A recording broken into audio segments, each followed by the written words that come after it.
about DC Studios, all of the news that came out of that secret DC press conference that James Gunn and Peter Safran did at DC Studios.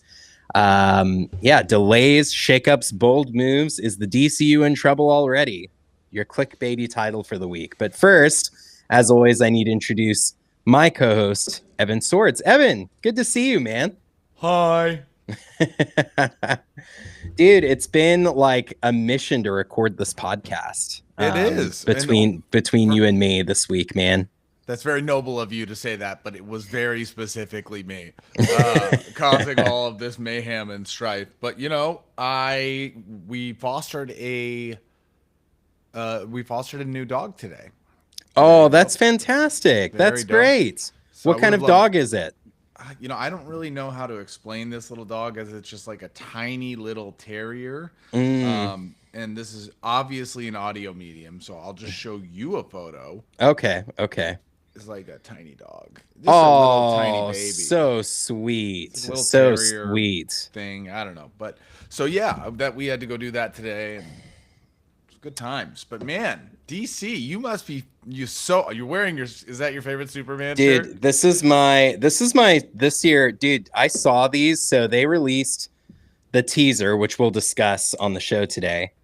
And I went to DCcomics.com and they were selling these shirts, and I'm like, it's like the 1970s like Superman logo, but with like the new logo, the Kingdom Come Alex Ross design that James Gunn went with for the DCU Superman. So I was like, I got to get that. This is going to be my shirt that I'm wearing to the premiere of Superman. And I'm so stoked for it. I am so pumped. You know, as we've discussed before, I love both Marvel and DC, but I'm definitely more of a DC guy. So I'm excited to talk about all of this stuff today. And man, it was kind of like the press conference was kind of a strange thing, because at one point, you know, we thought, oh, this is going to be huge. They're going to announce the Batman joining the DCU. And then there were some leaks that came out. Like, people weren't leaking anything from this. And then I started doing a little bit of digging and found some people who did leak, and they said, yeah, it wasn't anything super earth shattering. And so I was like, oh, well, it's probably not going to be anything like crazy. So I did this video on our TikTok, like hyping this thing up. And then I did another video on our TikTok saying, sorry guys, it wasn't like that big of a deal. And then the news came out, and there was a lot of news there. It wasn't like nothing, you know? So we'll walk through all of it today. And yeah, but first of all, just want to get your sense of it, Evan. Your just overall thoughts on like the magnitude of this press conference and things that were discussed from what you're seeing and what you've read? Well, you know, I will say that the magnitude of the press conference, I think, is inconsequential in the sense of I follow a lot of, you know, comic book, media, entertainment, whatever you want to call it, podcast, Twitter accounts, all the above. And I had to go out and find it. Yeah. I saw nothing other than there was the press conference. Yeah. Originally, like I saw nothing. And then I even my TikTok the algorithm is clearly like all nerd stuff. And I saw nothing. So what my initial thought is just like, I feel like there's a lot of hype behind the Superman trailer naturally, and there's a lot of hype between the end of this movie coming, but it is a bit further away. And I think Marvel just came out with a movie. Marvel's got the Fantastic Four coming. Marvel Rivals is big. I think a lot of people are just kind of like waiting for DC's next thing, right? Like the Batman got delayed, and I think it's just impatience. I think people are getting a little antsy. I agree. I don't think DC has hit the zeitgeist as hard as Marvel has. So Marvel could put out a press conference that they're making, I don't know, a Howard the Duck movie. I guess that would be a bigger deal now than it was, a few years ago. But, I'm just trying to think of a very minor Marvel character, and there would be news about it, and it would be big news because, despite their missteps, Marvel still holds the zeitgeist in a way that DC doesn't quite yet. So DC can talk about some of this really like exciting stuff and earth-shattering stuff and all of that sort of thing, but it's not hitting the zeitgeist quite as hard yet. And so like you said, people were it's kind of trickling out. And I do think there's a lot of hype for the Superman movie. That Superman trailer is the highest viewed trailer so far of the films that have been released this year. And I think that stems from a couple of things. It stems from there being a desire for a good Superman movie from the general audiences after being starved of one for literally 45 years. Yeah. So it's like Superman's not an unpopular character. There's been success with other elements of like, in TV and animation and other parts of pop culture. Superman has succeeded. There's just been a really good CW series, Superman and Lois, that has been pretty popular and successful. Arguably the best Superman we've seen on TV or film, maybe ever. Absolutely. It was really absolutely. good. It was very, very good. Very well done and really captured the two lead characters just pitch perfectly. Like really well done. But with that being said, I think we should start as far as this press conference goes and the news discussed. I think we should start with the most solidified corner, the corner where there's the most action, and that's the Kryptonian corner of the DCU. So obviously, as far as the DCU goes, we have so far two films or a film and a TV series that exist in sort of this strange, if we mention anything from them, they are a part of our universe. Those events happened in our universe, but they're not officially part of the universe because they were also a part of the DCEU. Some of those actors are moving over into the DCU. Viola Davis is going to be Amanda Waller, for example, in all the DCU media moving forward. That being the Suicide Squad and Peacemaker. And then we have one actual DCU thing, and that is Creature Commandos, which we're going to discuss on, I think, an animation episode in the future. I just think that there's just too much to dive into here. Yeah. But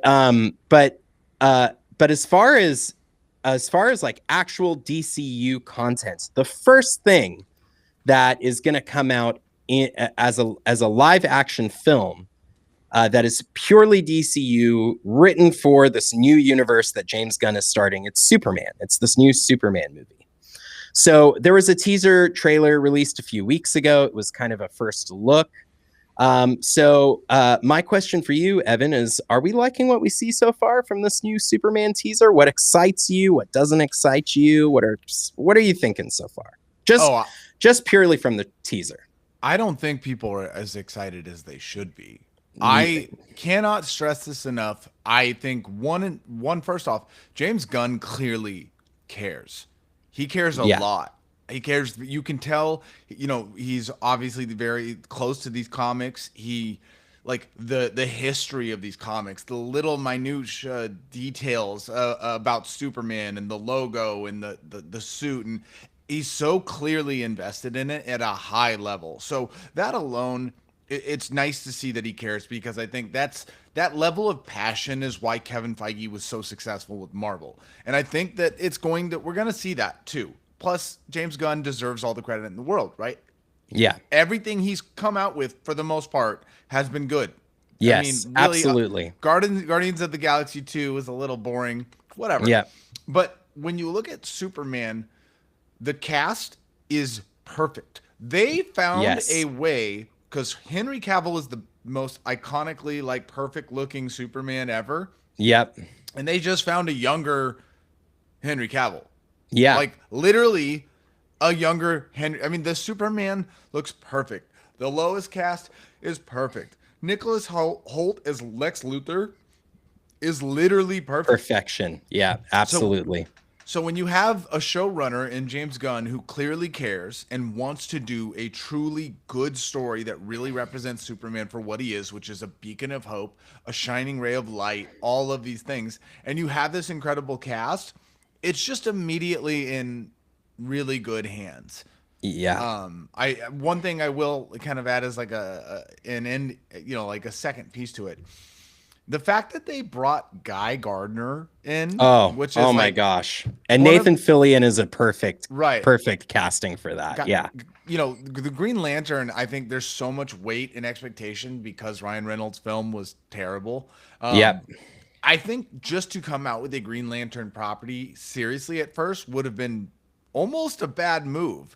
And Yep. James Gunn, being the brilliant guy that he is, goes, "Oh no, we're gonna bring like the third or fourth favorite, like maybe the last favorite Green Lantern that Yeah. nobody cares about, and Yeah. we're gonna have Nathan Fillion, who is such a fun-loving idiot type character." Yeah. And that'll be the introduction to Green Lantern. It's like removing all of the stress and anxiety about landing Green Lantern properly in the Yep. smartest way. So Yep. I love that. Yeah, I totally agree. There's actually they're really leaning into Green Lantern. I mean, we'll talk more in a sec, but they're really leaning into Green Lantern with some of these things. And I agree. I think the perfect way to reintroduce, I saw a lot of comments about the trailer that Guy Gardner looks silly. Like he looks silly, and I'm like, that's what Guy Gardner is supposed to look like. Right. He's supposed to have the bowl cut. He's supposed to be kind of this arrogant jerk, and just that James Gunn is getting these details right in the teaser trailer. Obviously, the teaser trailer is not really revealing anything about the plot. It's more revealing the visuals. It's more revealing the feeling that you have behind it. And I just think that he's capturing the Superman character perfectly from top to bottom. I mean, I thought there's a couple of lines of dialogue in the trailer where it's obviously Superman's interactions with Krypto, which obviously Evan, I know you're a dog lover. I'm a dog lover too, so we will definitely talk about Krypto in a little bit. That's another brilliant addition, I think, to this project. But it's Superman's interactions with Krypto is some of the dialogue, and then the other lone piece of dialogue is a little boy just saying Superman, and it's with just full, and honestly, when that little kid said Superman, it was like, James Gunn, man, he gets me every single time. I got like a little emotional. It was like, it took me back to being a kid and, thinking like superheroes were going to come to save me, and why I loved superheroes so much. So yeah, James Gunn really cares a lot about it's very clear to me, like you said, James Gunn really cares a lot about that. And that's evident too from some of the things that he cited as being pieces of inspiration. I don't know if you've read or watched the All-Star Superman comic or watched the All-Star Superman animated film, but it is one of the best comic book runs, and the animated film like adapts it pretty faithfully. It is one of the best Superman things ever. It's so good. There's like so many touching scenes in that book. And Grant Morrison just understands the character and gets it so well. There's Superman for All Seasons, which is also a really good book. It's telling the story of Superman like coming up in the world. And it's just really getting into the heart and soul. And then he cites things like Superman the Animated Series. And for our fellow millennials, he was on Michael Rosenbaum's podcast and talked about how Michael Rosenbaum is probably the best on-screen Lex Luthor so far, which I agree with. Very true. Yeah, so it's like all of the things that James Gunn is saying about this project lines up for me to think that this is going to be great. And like you said, the cast is just brilliant. David Cornsweet, just, the more that I see of the guy, the more that I'm convinced that he's going to be great as Superman. And for those who haven't seen The Marvelous Mrs. Maisel, literally that character is Lois Lane. So yeah. Rachel Brosnahan's pretty much played Lois Lane already, and I have no doubt she's going to knock it out of the park. And Nicholas Hoult is obviously a great actor. I would feel confident with him playing any role, but he's going to be great as Lex Luthor. And he cited Rosenbaum as a influence. He also went on Michael Rosenbaum's podcast and talked a little bit about it. He's doing his own thing, but he did say that he grew up with, like we did, he grew up with Michael Rosenbaum playing Lex Luthor, and so that definitely didn't not rub off on him, Right. as far as how the character should be portrayed. So yeah, so yeah, man. Totally agree. Mm-hmm. Yeah, and then man, the other thing that I was thinking about was just like how different, we've obviously had the last decade or so Superman has been the Henry Cavill Superman, like you talked about, which, I think Henry Cavill, when you think of actors who look like Superman, like that are carved out of marble to look like Superman, Henry Cavill is just the guy. He literally looks like he was made to play Superman. I think the issue for me with the previous sort of iteration was a lot of the Zack Snyder stuff just didn't land for me. I liked Man of Steel. I liked the original Man of Steel for the first 2/3 of it. And then the last third of it, where Metropolis is just being destroyed and like people are just dying and all of this sort of thing. And then, Superman snapping Zod's neck in Man of Steel.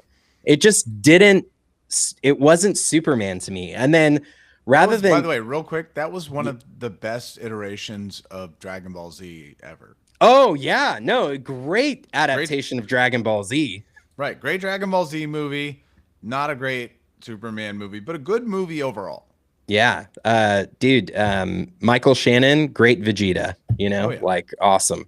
But yeah, no, not a great Superman adaptation. And then, there was all this discourse around it. And rather than, course correcting for Batman versus Superman, they kind of doubled down on that. Superman was darker in Batman versus Superman. And there's a line that Superman says in that movie that just encapsulates everything that was wrong with Zack Snyder's Superman. And it was when he tells Lois that he has to go kill Batman, otherwise Batman is going to get his mom killed. He says, nobody stays good in this world anymore. And for me, I was like, all right, Zack, I'm out, dude. Like Superman.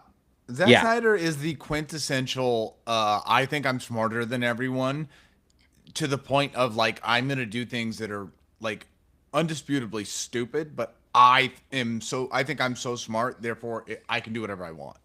Yeah, totally. Like, an example of that was in Batman versus Superman. Obviously, in the extended cut, there's a sequence at the beginning where we meet Jimmy Olsen. We meet the DCEU Jimmy Olsen, and he's killed in the first 3 minutes. Yeah. And it's like, and then you go read up about why Zack did that. And he said, I just thought it would be really funny to kill Jimmy Olsen in the first 3 minutes. Yeah, and it's like, a very unserious person. Yeah, I was like, oh my gosh. So yeah, man, I'm happy we're moving off of the Zack Snyder era, and excited to move into this new era. I think, look, there are things that I appreciated from Zack Snyder. The casting of Cavill, some of the imagery I think was beautiful. All of that sort of thing. The Krypton scene at the beginning of Man of Steel was gorgeous. But yeah, I'm excited to be moving on. So just what do you have anything further you want to say about Zack Snyder other than you think that he's an unserious individual? Or no, I just think he was like the most like one. I don't understand the fan base. I don't understand this obsession with Zack Snyder. Like, he's fine. Yeah. In terms of like the 300 was really good. He hit on a couple different ways the Superman, but overall failed. But like, I don't know where these Snyderverse fans came from. Like, I don't know if it was just like a meme that people just wouldn't stop riding the wave on or what. But like,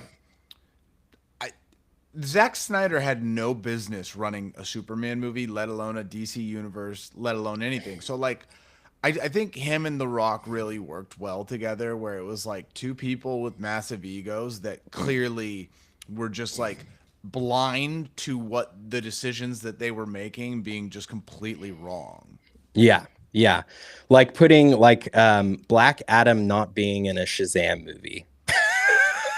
Yeah. Like, very strange choice. No, I'm gonna be Black Adam because I think I look like him, Hmm. but we're not gonna do anything in terms of the actual story of Black Adam. I'm gonna be the center point of the universe because I'm giant ego. We don't need to Yeah. go there. It is what it is. Yeah, I'm yeah, yeah. glad the Snyderverse is over and dead, and my God, the DCU looks so much brighter. Oh yeah, yeah, totally, totally. And like, so we talked about Guy Gardner. What did you think of Hawk Girl? The brief glimpse we got of Hawk Girl, and then we also got that like one frame of Metamorpho. Anthony, the guy from Barry playing, Yeah. who plays him. What did you think of some of the other visuals that we saw? You know, I if I were to say like what am I worried about when it comes to like this Superman and the DCU, Mm-hmm. what I would say is that like if I am worried about anything, it is like the obscurity of like what they're trying to do in this first Superman movie. Like Yep. there's a kaiju in this movie, there's Yep. Metamorpho, Mm-hmm. bringing Hawk Girl in, like I don't know, it all, you know, is crazy to me. I mean like Yeah. you know, in the same vein, I love Guy Gardner. I Yeah. am kind of like, wait, Metamorpho, okay, but whatever. I think the Yeah. actor's great. I'm excited about that. Mr. Terrific again. Mr. Yeah. Terrific is like one of my favorite pieces of like DC comics, and like especially in the animated series, they've done really well with him. Uh-huh. I'm really excited that he's in this. But like the first Superman movie, you're gonna bring, you know, Mr. Terrific. So Yeah. I'm a little not worried, but like I am cautious about like this is a lot. It's a Yeah, lot it's a to do in lot a to first introduce in movie. one movie. Yeah, yeah. That casting for Mr. Terrific, by the way, is perfect. Another perfect piece of casting. That guy is like, Yeah. have you seen For All Mankind? Have you seen that show on Apple No, TV? no. So he plays like one of these like tech bro guys, Hmm. but he plays it to perfection. Yeah. And he's going to be so good as the Michael Holt version of Mr. Terrific. He's going to, I mean, he basically plays him in that show. So I'm really excited to see him play that role.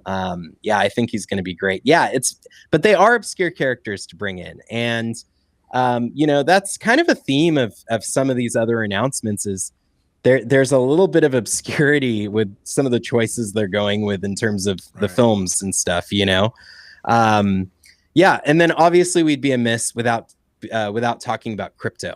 Krypto, the super dog. So Evan, as our resident dog lover, what did you make of not I'm also a dog lover as well, but what did you make of Krypto? The choice to include him and also what you saw of him. I mean, we'll see, right? Like the choice to include him and make him look exactly like James Gunn's dog. Yeah. Yeah. Also, there are some things that there are some criticisms about James Gunn in the DCU so far that I think are kind of funny. They're not like Yeah. as big of a deal. Like Krypto is clearly James Gunn's dog, right? Yeah. Yeah. And they were making a joke about in Creature Commander's Flag, right? Is it Rick Flag Senior? Rick Flag Senior. Yeah. Yeah. Yeah. The guy clearly looks like a jacked up James Gunn. Like, who's the actor that plays him? Frank Grillo. And he's going to be in Superman too. Right. And so Frank Grillo is a very distinguished look. He could be exactly who Frank Grillo, Rick Flag Sr. is. Yep. But instead it looks like just a juiced up James Gunn. Yeah. So these are things where I'm like, it's interesting. And we've seen stills from Superman, and Rick Flag Senior looks like Frank Grillo. He doesn't have like the white hair, white beard, look. Yeah. But what I will say though is overall, I am excited for Krypto. I like the idea of a super dog. I hope it's not a big plot point or big story because it really can't take up too much space, because at the end of the day, a super dog is a bit ridiculous. Like, if that dog gets hit by a kaiju, I'm burning James Gunn's house down. Like a joke. All jokes aside, but like no one wants to see Krypto get hurt. Yeah, and so like absolutely. Yeah. Do I like that? Like, Superman has a dog, sure, but like I don't want to see Superman's dog in danger. Yeah, You know? yeah, totally. No, I think doing Krypto in doses is going to be really important in the film. And obviously Superman being the center of the film, and having Krypto as like a fun little piece of it. But something they did announce in that press conference, which is kind of interesting, is they're going to make several live action shorts featuring Krypto. And some of them are going to be seasonal. They didn't specify when these films would come out, if they would come out before or after. I suspect we'll probably get one or two before the film comes out in the lead up as a promo, and then probably get one or two after, because there's another Kryptonian movie coming out next year as well, and Krypto is a big part of that project too, which we'll get to in just a second. But yeah, I think what do you think of Krypto shorts, Evan? What are your thoughts on that for HBO Max? I mean, I'm sure they'll be cute and whatever. I think of it in the same way I think of the movies. Yeah, Don't spend too much time on it. Sure, yeah, yeah. whatever. To me, it's going to be like the Groot shorts on Disney Plus. Right. Actually, that's probably. a good point. I didn't even think about it. That's probably exactly why it even is that. Yeah, yeah. They're going to do like little Groot like shorts. But all right, we talked a lot about Superman, but there's another Kryptonian coming to the big screen in 2026, and that is Supergirl, Woman of Tomorrow. So I don't know if you've read the Supergirl, Woman of Tomorrow book, Evan, but it is phenomenal. It is a great book. It's very heavily sci-fi. Some of the elements that they've announced in the film aren't in the book, which we'll get to in just a second. But yeah, one of the things that I really like about this is the casting of Millie Alcock from House of the Dragon. She played young Rhaenyra on that show as Supergirl, and I think she's going to be awesome. And look, the Flash, that was a whole thing, right? Sasha Calais playing that version of Kara Zor-El, who, by the way, she was conceived to be a replacement for Superman, which is crazy because they're two different characters. Right. So that's why she has the look that she does in the Flash. But this is gonna look more like a traditional Supergirl, by all indications. So yeah, what do you think? What do you think of going from Superman? There's going to be a TV project in between this, which we'll talk about in a second. But this is going to be the second film in the DCU. Is going to be Supergirl. So what do you think of the choice of going from Superman to Supergirl? What do you think of that? I mean, I don't like it. Yeah. I don't have like strong opinions against it, but like I just there, at the end of the day, we don't need to see Batman right away. Yeah. Right. Like we don't need that. Like we don't need to see even Wonder Woman at the same time. Or maybe we do because my God, Gal Gadot was so terrible as in that role that like maybe we need someone that can actually act. I don't know. But like I love Supergirl in all iterations that I've consumed, like a lot of the animated movies, which obviously DC has. No one does better with movies when it comes to animation than DC. They deserve all the respect in the world. And Kara has been portrayed really well in these movies, whether it was like Crisis on Infinite Earth. Yeah. She's great in it, or like what was the one where she has to help him fight not Thanos, but the other one. Why can't I think of Darkseid's name? Oh yeah, Darkseid. That whole like that whole movie where she's like going to Apocalypse. Yeah. Anyways. Oh yeah. You're thinking of the Batman, Superman, Batman. Yeah, the Superman Batman movie. I love her when she's in movies and stuff. I just don't know if like it should be right away bring her in. Yeah. I like the actor choice. I was a little hesitant because I was like thinking about the hair and the big Game of Thrones wig and the accent, but like when you saw you're like, okay, yeah. That works. Yeah. When you see the set photo, you can kind of see how they're gonna. I mean, it's just from behind, but it's like you kind of get an idea. It's gonna feel very different from Superman because the story takes place entirely in outer space. So it's like it's a sci-fi epic film. That being said, I agree with you. like, why are we doing another Kryptonian movie just a year after Superman? And I get it. I get that this was the script that was ready to go, but it just seems to me like you would want a little bit of variety in there. Yeah, you'd want to introduce Batman or Wonder Woman. And by the way, you're going to get roasted for your opinion on Gal Gadot. Just warning you. Have you seen her line delivery? If that's a clip that goes out on our TikTok, oh my gosh! Let's talk about it real quick because she just came out. What is that? What is the Disney movie? Where Snow White. Yeah, she's playing the evil stepmother. Yeah. Every line delivery from her is just terrible. Yeah. Like there's no emotion in any of her acting. She looked great as Wonder Woman. She did. She looked iconic as Wonder Woman. Really good. And there were times where I really did like her to some extent, but when it really came time to emote and act, her line delivery, it's like it was like a prank. Like, what is the one where she's like talking to Maxwell, or she's like, Max, no, like just like it's like a joke. It's like, this is, if I thought she was making a prank, that would happen. And then again, that Snow White trailer just came out, and it's just like she just continues to do the same thing, and it's like she's been getting roasted for this for so long on the internet. So it's like there's no way she doesn't know that people think that she's a terrible actor. She's not the best actor. I think that is something DC fans just need to like acknowledge. She is not the best actor in the face of the planet. As much as DC fans may love her, and look, that first Wonder Woman movie was good. It was probably legitimately probably the only really good top to bottom movie in that DC universe, DCEU. And you know what the second Wonder Woman movie was? Wonder Woman 1984. Do you know what it was? It was one of it might have been the worst comic book movie I've ever watched in my life. Every day that I think about that movie is a day that I don't want to be alive. That was one of the worst things I've ever watched in my life. Everyone in that movie should be arrested. Can I tell you something about Wonder Woman 1984? I went to a test screening of it. I was a part of a test screening of it. Yeah.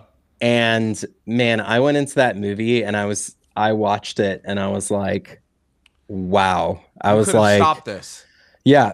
I gave comments. I was like, because in a sense, I could kind of see what Patty Jenkins was trying to do with that. Is she was trying to make a 1980s style Superman or superhero movie. Yeah, she was. She was remaking like the 80s Superman movies, is what she was trying to do. But it just didn't translate. It just didn't work. And it came across as cheesy in a ton of different moments. The Maxwell Lord story was terrible. How you get a bad performance out of Pedro Pascal. Like, I was so shocked by that. It wasn't a bad performance. It was terrible writing. And remember, this is the movie that she wrote. Patty Jenkins wrote. That was it. Yeah. Yep. And listen, I get it. I get it. Like, I get it. There's something about the DC universe before James Gunn that just happened. I went to like a friends and family screening of Flash. Yeah, as a lot of people notoriously know. Like, I saw the movie and I was like, actually, that was kind of good. Yeah, that wasn't the end. That wasn't the movie that shipped. Like, they ended up making changes, and I like saw the changes and was like, oh, that's so much worse.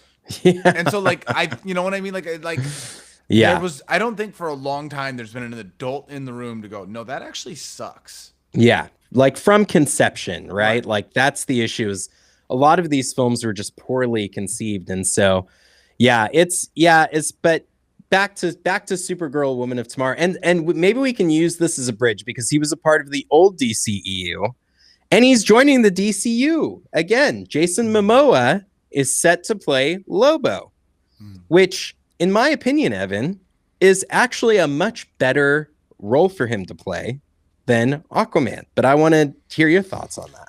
Well, I did like him as Aquaman. Yeah, I did. I didn't need to see like the blonde hair, blue eyes Aquaman. Like, I'm not against it, but like it wasn't something that I was like really tied to. So when they went with what they went with, I was like, okay, Polynesian Islander, water, like I see it. I actually liked him as Aquaman a lot. Mm-hmm. What I will Mm-hmm. say is, yes, he is an absolute perfect fit for Lobo. Yep. I have zero interest in seeing Lobo in a movie.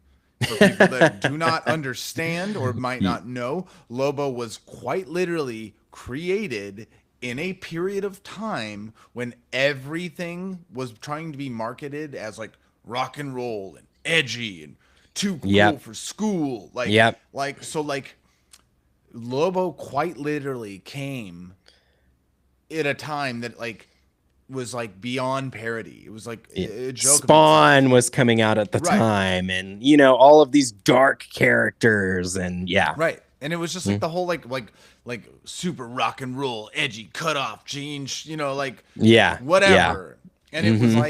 like a very small moment in time that really never like carried it. Like that moment in time didn't hold any value in like the grand zeitgeist of like culture and media, right? It was probably one of the most inconsequential times in Mm-hmm. culture and zeitgeist over the last 50 years, last 5 decades. Yeah.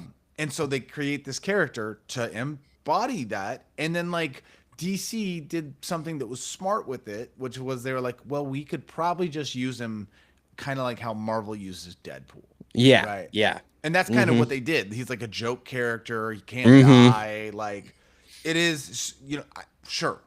So long rant aside to say, I like him being cast as Lobo. I Uh-huh. really don't know how you'll use him. Like, is he going to be in The Woman of Tomorrow? Yeah. Since he's like a universal like bounty hunter, Yeah. maybe. Yeah, yeah. He is confirmed to be in the film, so he will be in the film. Okay. I suspect that's probably going to be his role. He's going to be hired to hunt Kara, so that'll be interesting. That'll be interesting to see how they go about that.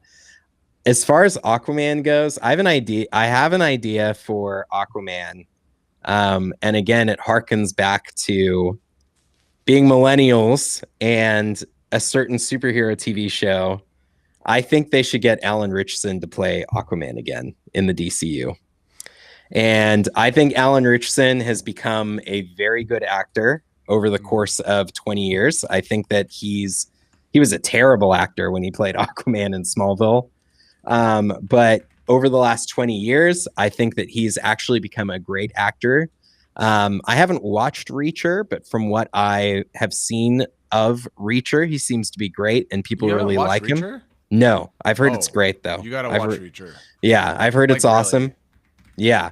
And then where I saw because Alan Richardson's connections to DC don't end with Aquaman in Smallville. He played Hawk, from Hawk and Dove Yep. in Titans, and he was great in that show. So I think that I think. What do you think of my idea? I know this is random. I didn't put it on the run sheet, but what do you think of the idea of Alan Richardson coming back to play Aquaman? Am I crazy? Like, listen, if you go to the Aquaman from Flashpoint Paradox, the animated movie, Yep. like that Aquaman is absolutely massive and jacked, and I think Yep. yeah, you could definitely have Alan Richardson play that. I don't think it's a terrible idea. I would rather see him as Batman. Ooh, that is something that people throw out there, and I think that he would be good in that role too. I think if you watched Reacher, you would very quickly lean the same way. Yeah. But also, he's Yeah. 42 years old. Like, Yeah. Yeah. No offense to him, because he's very, he's killing it in his career, and he looks great, and he's doing all those great things. But like, I think he's too old at Yeah. this point. Like, I think the way they approach Batman with, Robert Pattinson is smart. Like, Yeah. and even like Robert Pattinson is like a little old, right? But like in Yeah. terms of like, let's give you the younger Batman. I'm ready for like this new age of DC superheroes to not like, again, if you were to pick Alan Richardson right now, it's either of those characters. He's 50 years old in 8 years. Yeah. Yeah. Yeah. Which might be okay. Robert Downey Jr. was in his 50s as Iron Man in Yeah. Endgame and Doomsday, but it's got to, or excuse me, and Infinity War, but it's got to be done right. You know, to your Yeah. point, I think it's that's a very particular version of Tony Stark. You know, and he's designed to be that older kind of character. Well, I So, also think a cerebral, smart character in a like Iron Man suit is a lot yep, easier to be older than it is Aquaman, who is absolutely jacked in a skin tight outfit. yeah, yeah, totally. Totally. All right. Well, the big screen's not the only place where DC heroes are going to be. We have this year, we're going to see Peacemaker season 2, which is going to be set in the DCU. The first season was technically, and, you know, from the old Justice League appearing, was definitely in the old DCEU. There are going to be elements of the history of that season that will be incorporated into the DCU, and they'll discuss events. First of all, Evan, what do you think of that whole idea that James Gunn is explaining? Do you think there needs to be some sort of plot device? Do you like it? Do you think it should just be like we shouldn't even have to think about it? Like, what do you think? I don't care. I just don't care. Yeah, yeah, Peacemaker was good. It wasn't yeah. as great as everybody says it was. I think Peacemaker is going to be one of those things where like it will be the James Gunn thing that he like is going to force it into the DCU because Mm-hmm. he likes it. And hey, Mm-hmm. listen, a lot of people like it, Yeah, but I just don't necessarily care. I am more excited about Lanterns, which we can talk about, yeah, that. But yeah. like, We'll get to it. We'll yeah, get yeah, to it. yeah. Yeah. But like for me, I just like Peacemaker is in a vacuum, good and funny, but I don't care. Yeah. It Yeah. gets Well, in the it's way of the bigger things that I want to see in the DCU. it's and this is going to be a recurring theme in this episode is it seems like there's a lot of you know, with James Gunn, the pros of James Gunn is you're going to get very well written material because he is both excellent screenwriter himself, and he knows how to tell great engaging stories.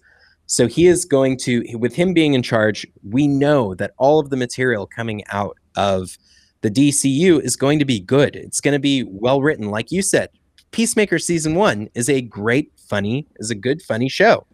Um, that being said, Peacemaker is a very minor character in the DC comics, so much so that Gunn has basically reinvented the characters. Like DC Comics is following his lead. You know, Right. For characters like Peacemaker and Vigilante, they show up in DC Comics now because they've been in these shows, and they're much more like their TV show versions, which were nothing like their comic versions before.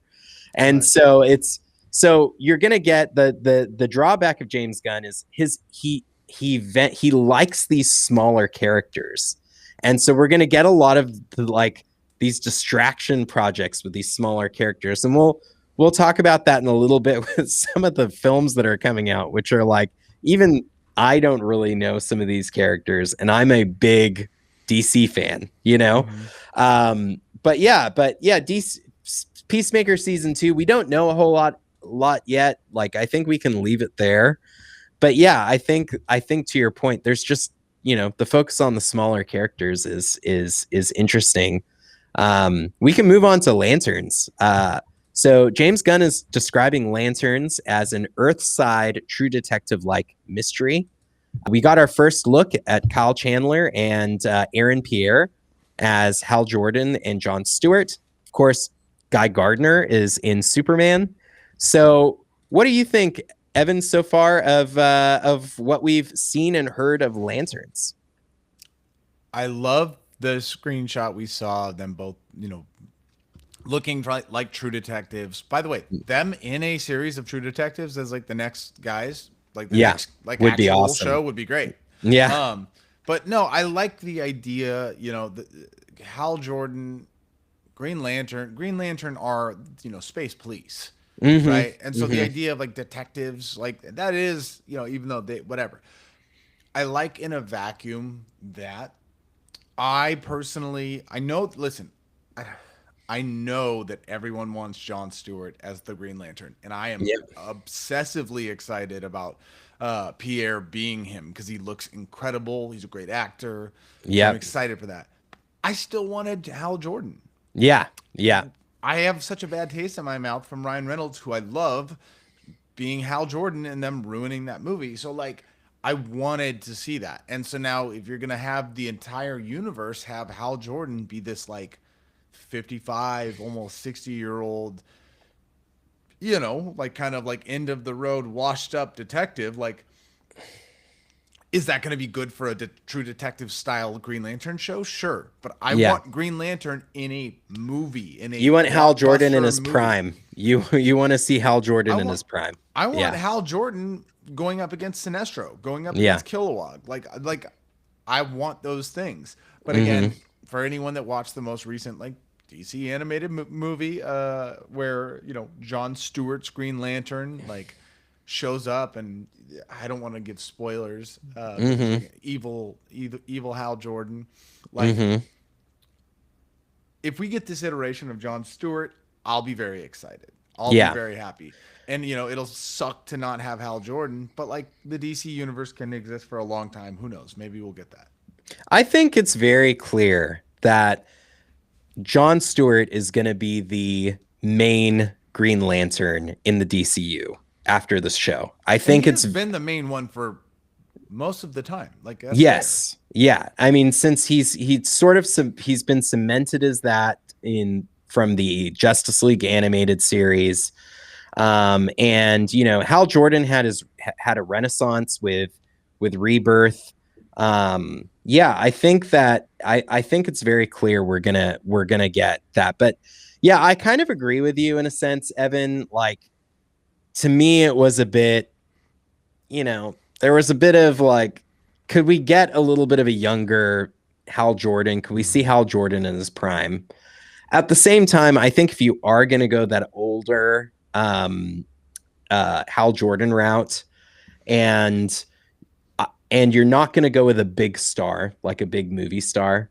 I can't think of somebody better than Kyle Chandler, who I think is going to do a great job as Hal Jordan. I think he's a great actor, and I think he's going to have a great performance in that role.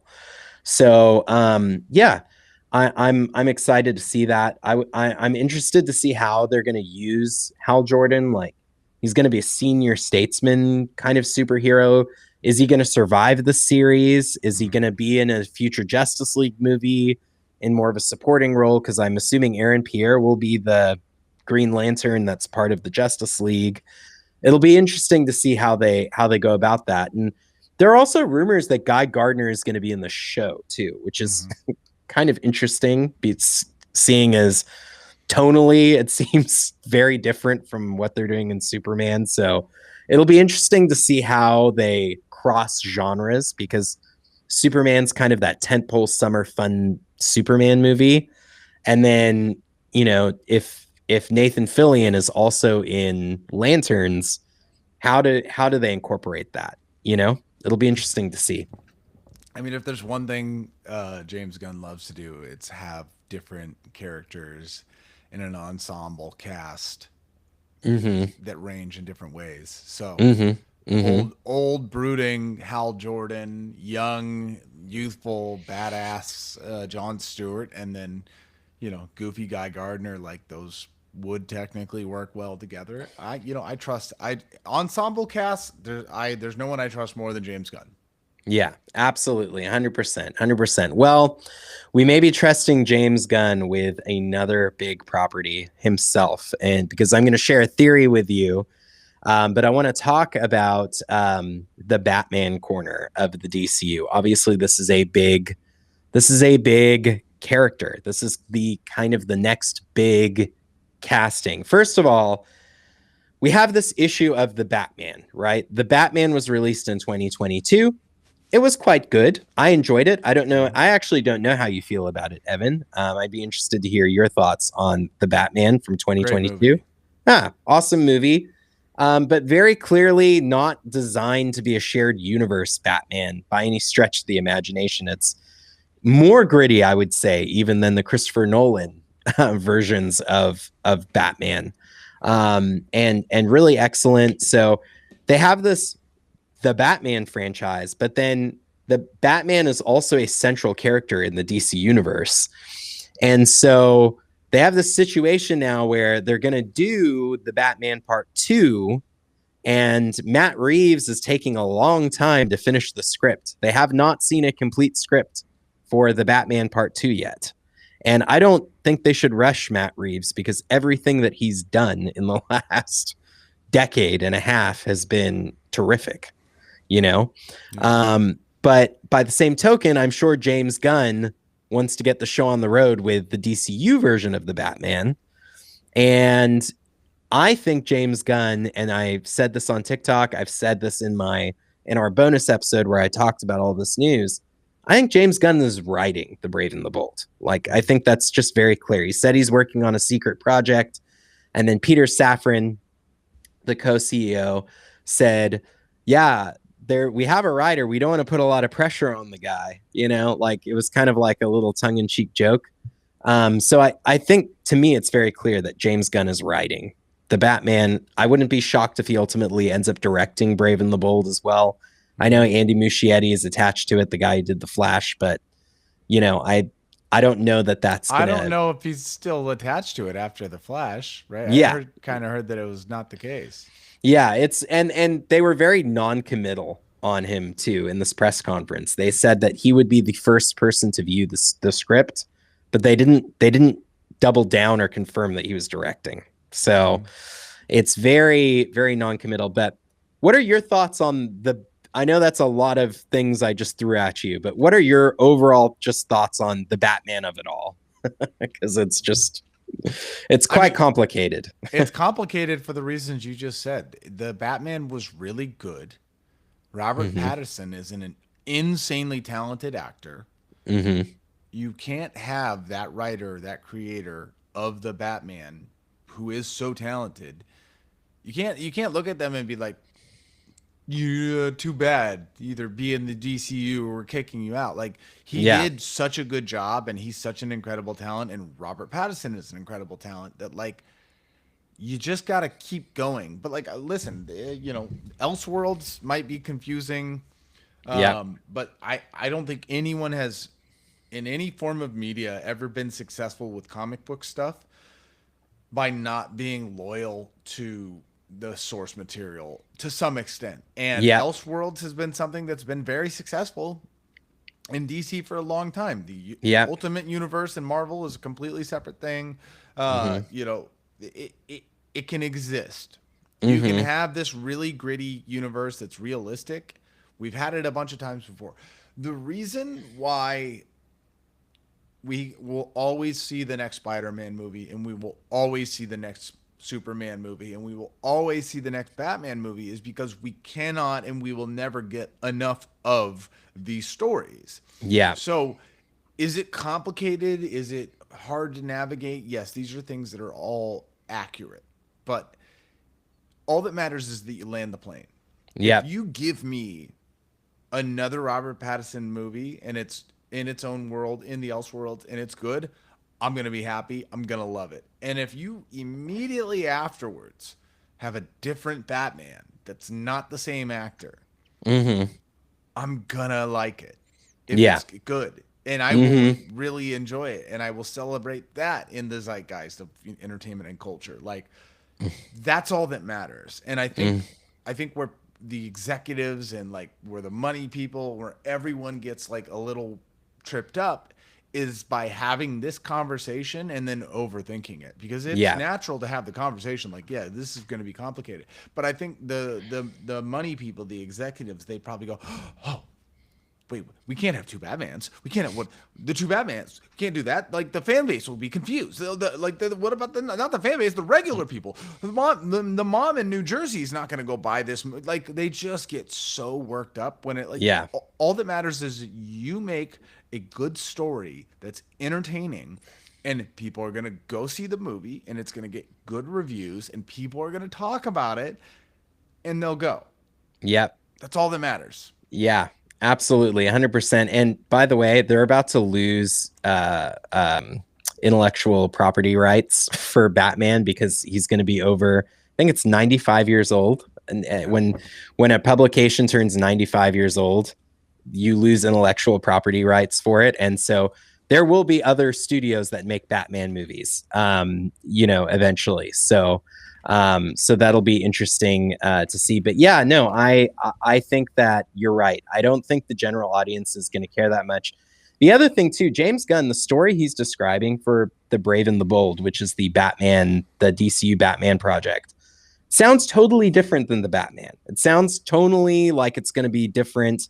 It's going to take place in a world where superheroes, like people with superpowers, and we've already seen Clayface in Creature Commandos, a version of Clayface, which we'll get to in just a second. But yeah, I don't think there's going to be an issue. Like the storyline that they cite, which is Batman and Son, is a story where Batman and Robin and Damian Wayne, who he discovers as his son, take on Talia and an army of man-bats. Like it is, and it's good. It is like a really good story. And so it's totally different than anything we've seen from Matt Reeves and anything that we've seen from Christopher Nolan. It's just going to be kind of wild, you know? And so I don't think that they have to overthink it. It's a different flavor of Batman. I like the idea of an actor like Alan Ritchson playing Batman, like this, sort of like big, kind of bulky, intimidating kind of guy, whoever that they get to kind of contrast with, Robert Pattinson's emo take on the character, which I thought was great. I thought was really, really good. But yeah, man, I agree. They shouldn't overthink it. They can do both. They can do both of them at the same time. Interesting little tidbit out of the press conference, which I'll reiterate. They talked about the October 1st, 2027 date for the Batman Part 2. And Peter Safran commented and said a Batman movie will be coming out on October 1st, 2027.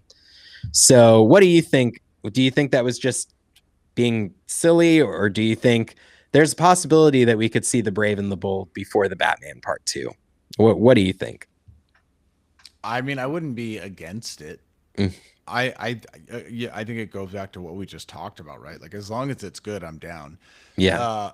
I will. My personal opinion is I need Nightwing as soon as possible. Oh, me too. I love Nightwing. I have been a Nightwing fan for a very long time. We've never gotten a good Nightwing in like the grand, obviously we've gotten in like the animated movies, which are so good. The sooner the better. Yeah. Yeah. I would love to see a Nightwing HBO series coincide with with the Batman being released. And we're going to have a full-fledged Bat family, I think, because we're introducing Damian Wayne, the Damian Wayne version of Robin. So there's going to be a Dick Grayson. There's going to be potentially a Jason Todd and a Tim Drake and Barbara Gordon. I hope we get to see Barbara Gordon as Batgirl for a little bit before she becomes Oracle. But yeah, I would love to see this. Like, we've never seen that on film done before, and like in a way that works really well. And that's such a special thing that the Batman character has, is this like chosen family of people, and then obviously his actual real son as well, or his birth son in Damian. So I would love to see that on film, and I would love to see a Nightwing series as kind of part of that. I think it would be really good. We'll touch on it really quick. A Clayface movie is coming out in next year, which is okay. It's going to be done by the director of Speak No Evil, that movie that came out. I don't watch horror movies generally. It's being described as a low budget body horror movie. What do you think of this, Evan? What are your thoughts on making a Clayface movie? I can't give like serious thoughts because it's Clayface. So like I don't understand how they do it. Like, hey, Werewolf by Night, the Marvel special presentation was fantastic. And Yeah. like, if they do it in that type of light, you know, I'm down. Hmm. Again, I don't know. This might be, you know, too much all at once. Like, can we just get settled in with like Superman and stuff before I have to see a Clayface movie? Yeah. Can we get maybe the Batman, a Hmm. version of the DCU version of Batman on screen before we see movies about his villains? Right. Would be really interesting. Another interesting note is that Clayface died in Creature Commandos. Yeah. So there are other versions of Clayface on in the DC lore. But a version of Clayface, I should say, died in Creature Commandos. So it'll be interesting to see, are we seeing a prequel to that? Are we seeing another version of Clayface? It'll just be interesting to see. Obviously, the substance is a Demi Moore didn't win her Oscar tonight, but body horror is kind of a hot topic right now, you know. So we won't talk about all of this. The Authority, Waller, Booster Gold, all of those got kind of put on the back burner. Little note about Booster Gold, which is kind of it sucks, but I heard through the grapevine, I don't know if this is true, that Danny McBride was attached to Booster Gold, which would have been like perfect. That literally would have been like a perfect thing that would have come out from DC. Again, maybe it's too early to do Booster Gold, like he's kind of an obscure character. But man, Danny McBride would have killed that, and apparently he's just not interested in doing it anymore. So that kind of sucks. I don't know what you. How would you handle the Danny McBride hair? Do you give him Well, a wig, or does you just let him have curly hair? Well, no, Danny McBride wasn't going to star as Booster Gold. He was going to make the Booster Gold Oh, show. He was going to write oh. and executive produce. He was going to kind of lead the writers team for Booster Gold. So the rumor was That that sucks. Yeah, that should have been. Yeah, that would have I been mean, to me, that should have been like a top priority. And gosh, I never remember his last name, but Kumail from Nanjiani. yeah, Kumail Nanjiani was rumored to play Booster Gold, who would have been perfect. And with Danny McBride, probably would have been hilarious. That would have been great. Yeah. Yeah. So such a bummer. Maybe they'll pick it up. I know Danny McBride's been busy doing the Righteous Gemstones, you know, final season. So hopefully we'll get. Watch James Gunn bring Chris Pratt. Oh, I know. That to me is just like Kumail Nanjiani is like an inspired choice, I think, for Booster Gold. And Chris Pratt, I mean, I'm sure Chris Pratt would be okay, but it's just, you know, it's kind of like meh, you know. Mm-hmm. Waller got put on the back burner, and the Authority, I actually think this is a good move to shelve this one. The reason being is the boys, basically the concern. It's one of the and it's a call from David Zaslav, and it's one of the few things that he's done that I agree with at DC Warner Brothers. And he basically said, look, there's, you know, a lot of like The Boys is already out. There's just a lot already out, and we're not going to justify a huge budget towards something that is so like has such a narrow appeal, you know? And I kind of agree with that. They need to kind of go with the wider audience stuff right now. Right. You know, than the Authority. But the other project that is coming out is Sergeant Rock, which again, I don't know a lot about. It's the team from the Challengers doing it. That guy's a really good director. I'm sure it'll be good. But Luca,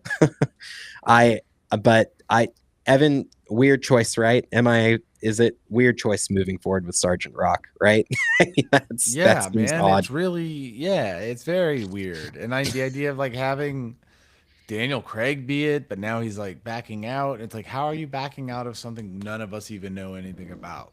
Yeah. Yeah. I mean, he's like a army at war. Like he's like yeah. He's a World War II sergeant. He was in Creature Commandos. He was one of the guys that was with GI Robot. we'd probably see GI Robot in Sergeant Rock, which would be I like that character a lot in Creature Commandos. So we'd probably see GI Robot back, and he's kind of become a meme for no particular reason at all. Fantastic. Love it. But yeah, it's kind of an odd choice. So I think that's a good place for us to wrap up, unless you have anything else that you want to say overall about this, Evan, about what we've talked about with DC. No, I'm really excited about, the things that are coming out. Yeah. And I feel like the ceiling is high. Like there's a lot of potential here, so I'm very excited for it. Yes. There by the way, other cool things. I know we've talked about what's the name of the Marvel game? Oh my gosh, Marvel Rivals. I need to start playing it. Dude, there's talk about James Gunn saying that they're going to do in-universe games as well, which would be kind of interesting. That'll have their own distinct stories. So that's kind of cool. But yeah, it'll be interesting to see how all this unfolds. I agree. I think there's a lot to be hopeful for here. I think they've got the right team behind it, and we'll see how it goes. But hey, next week, tune in. We're gonna do reviews of Daredevil as it comes out. So as the episodes of Daredevil come out, we'll be doing just a quick little review, talking about the latest episode, and then we'll have our overall topic for the show. But for the next several weeks, I'm really excited about the Daredevil series. I don't know about you, Evan. I was a huge fan of the Netflix one, and this just looks like now Marvel Studios is involved. Kevin Feige's involved. So it looks like they're just going to knock it out of the park even further. I'm so excited. I think Daredevil is one of the best TV shows I've ever watched, not including comic books or anything like that, just TV shows. Yeah.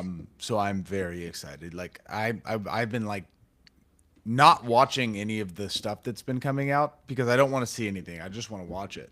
Oh my gosh. Well, I have, and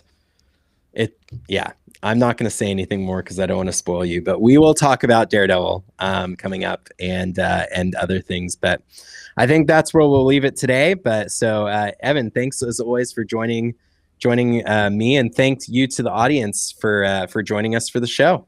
Go team. Yeah. All right. Sweet. Awesome, man. That was a really good episode. Long time coming. Yeah. Appreciate you. Yeah, no worries, man.